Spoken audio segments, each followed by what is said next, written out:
no anyuma muntie ya be bompa ni asori suya asori we enyasa enti bi na aso abra na me asem no moye afiri ba ye ka asafo a na me asem afiri e okudue ma ya asafo because ya asabi wo a omo no enye nya me asem na emuri twa ne furuma ilete ni bawo e wa asafo ni bebre e okudue ma enye asem ni twa ne furuma but wa me kasafa ma mo di asem twa ne furuma na asem ni ho biemu muntie die bawo etu anhwe abeba mpai bode bia na so ma be yare yare wo ye bibi eye eno ma no ha bebre be ma wo so enye ba yie tie nie enya wo fi tie nie nyankopon na aye osa opa mema asori no opa mema gina safie ni enye ho so na wo ye pani wo na ade ba ye nyankopon wo ti be wo so wo ye wa ade so ofa na edu ba bia ye wo se etese de wo de saa dikidike de ya maburu yari asa okoni ye da wo de wakoto po ase tina Yesu ba wan fo so obi asa obi ndi na ti oza me ba kroma bia na ka hapa na kese ka nyame ase ba me nke bibia le wos me kana muti a maham because me se kromu akoma premu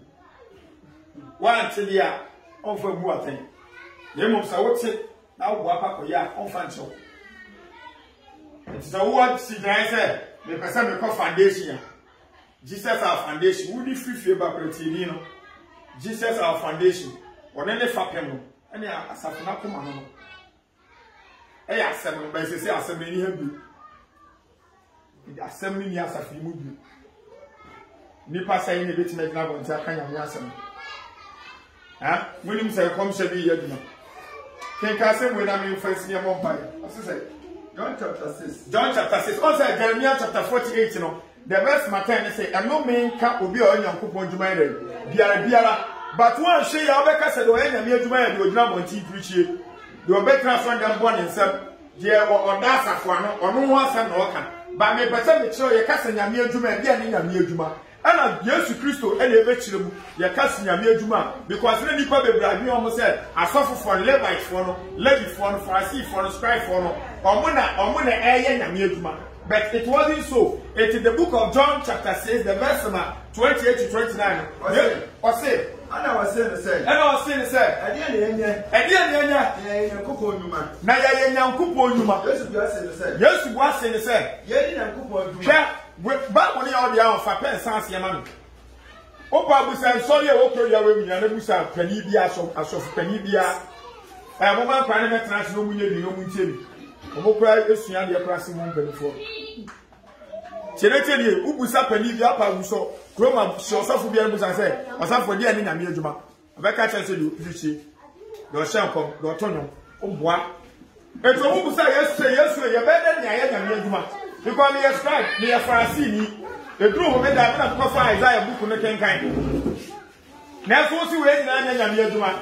eti Yesu e bia na ye nyame adwuma ye ntere Yesu ko Yesu gbase won say ye ni Nyankopon adwuma mutie je ni Nyankopon adwuma samo be di osuma no adie samo be dai mo be di osuma no adie mutie mo be di osuma no adie when osuma no okay can John 3:16 a Sere Nyankopon do wi ase awo de dobo aha obi a oji na die no eyira no anya de 81 ene rade suma no why no Nyankopon suma no Kristo me pato muntie Kristo obi ji Kristo dia oye nyame adwuma asikyire nie why na agi Yesu adie Yakubu se jidi enwuma nim no ejidi ewuye eti asikyire nie wuji Yesu dia Philippians 1:27 beka se dia kiro eti se yene yesi Kristo woni ye mochantim dia me yafa Yesu se ekra ne agye nkwa dia o ye nyame adwuma eti the moment a ube kwati Kristo a okwakoye bone no eno me ba wo so Philippians 1:27 o se de o se mama abrabo no emfata de Kristo asempa ne ye Kristo mutie eti meji Yesu adi me kwa asore me yo Kristo ni oboa eti ese yema o se ka wunyi Yesu na watena boni dan so beji Yesu adi na bekoso aye boni nyame na akasa tome onye ofie be yi wuye bibi enye tieri eti sa Jeremiah chapter 48 verse 10 no eno menka obi o Nyankopon dwumere biara e ba sa ma mo ko hempen fo no mo te altar no so no nebo obi bia waji Yesu adi do soma no waji na die no na ni gidie no so no won fa na brabo no em mo ne brat say de Kristo no pe no wo say ni pa na Nyame dome mo tie nie se free na pray ga hu se wo ye Nyame waji Yesu adi dia ene wo ye Nyame adwuma e kwan kese obetimi bi wo betimi aka adi Yesu ho danse e wa brabo e kasa se wakwaje mic na wo preach eti me ye Nyame adwuma eno menka obi o Nyankopon adwuma no enne me pese wo tie ase bi se sa wo so afa Yesu so ka no agye nkwa wo ya branch next week ye kobo wosu ye du nu nso mu ni Yesu owu ye no osore wo ti ni mu eti nso na etena na ebina wo Yesu mo da e fa wo na mu na Galatians 5:19-20 no opani bobo so no e wo huru ni nyina akọ ye pega wo wi a Yesu adwuma Nyankopon adwuma na wo ye che free satam no ko wa bra bo be se Kristo se the Philippians 1:27 kan wa bra bo ntini an se Kristo a Nyankopon dome tina Yesu ba wa for se se be di na chi o okay kan John what do you call the book of what do you call John chapter Matthew chapter 16 no the verse number 24 no was say obi pese odi machi a wada adre ho adam Yesu an share say obi amedi machi ke kana mi tie Matthew chapter 16 the verse number 24 was say ana Yesu say aha so obi pese odi machi sa wo pese wo ba foundation so ndem a tie tie mi mama ba no wachi eni kapa ho chi na fo asem no ma so ma sendua what odi machi what is he preaching na also baby what do you mean be free up what is asafo na ankasa na mo kire na also baby but wo ba nsam ya be ka no mfa ye ka kire o ke better se transi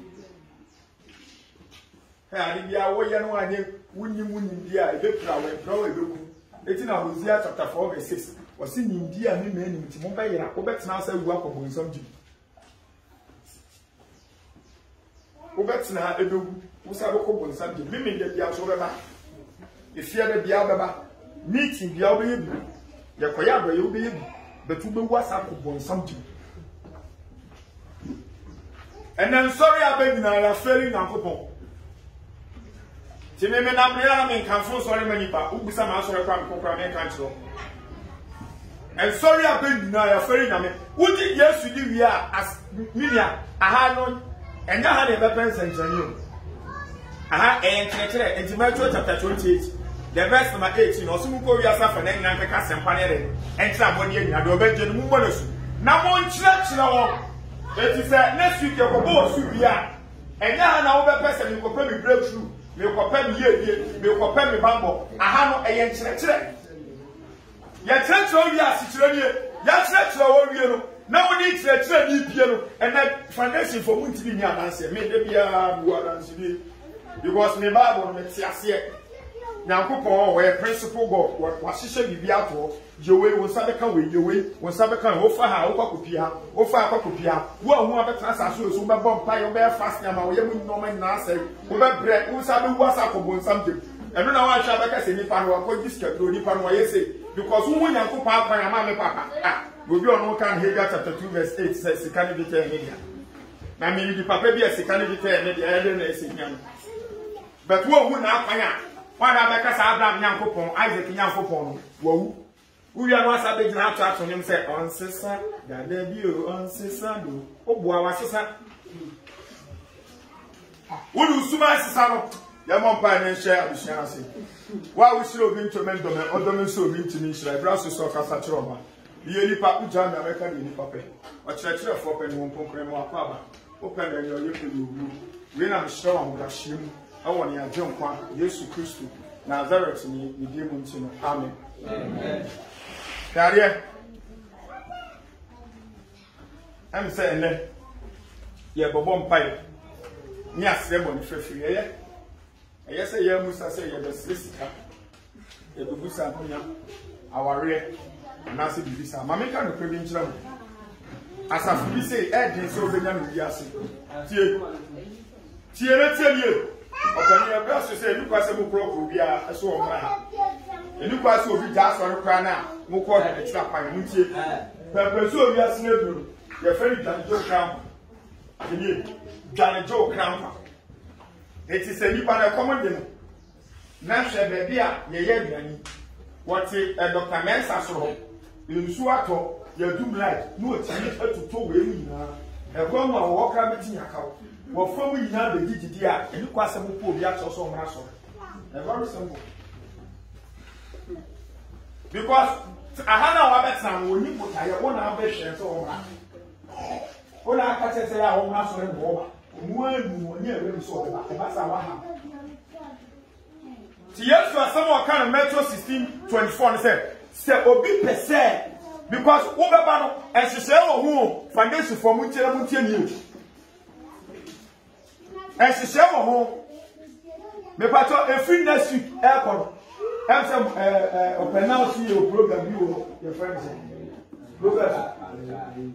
very good Tuesday ye ko it say Tuesday one na mo am fam ho Tuesday ye ko to say ya bra na aka ni eyetia yes I wo but me say me ma me na wo kina mu bebi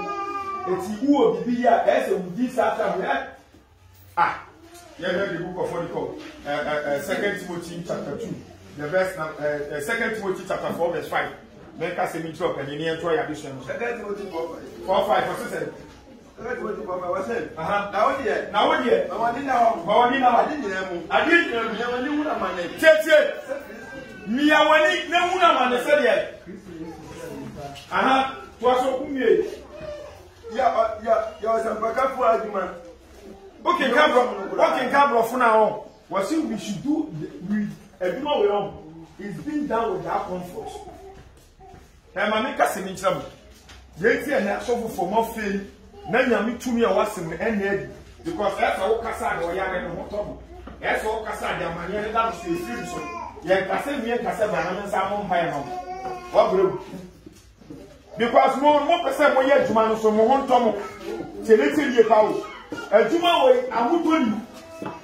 edu ba Yesu so da ne pa no ma bibi ni ediwi e mo tie ye oba bi tro sa so Yesu e bedu achi no mo di achi do mo wani tie because o hu se pa no wadi bi ataxi bi akura Yesu so he sa so he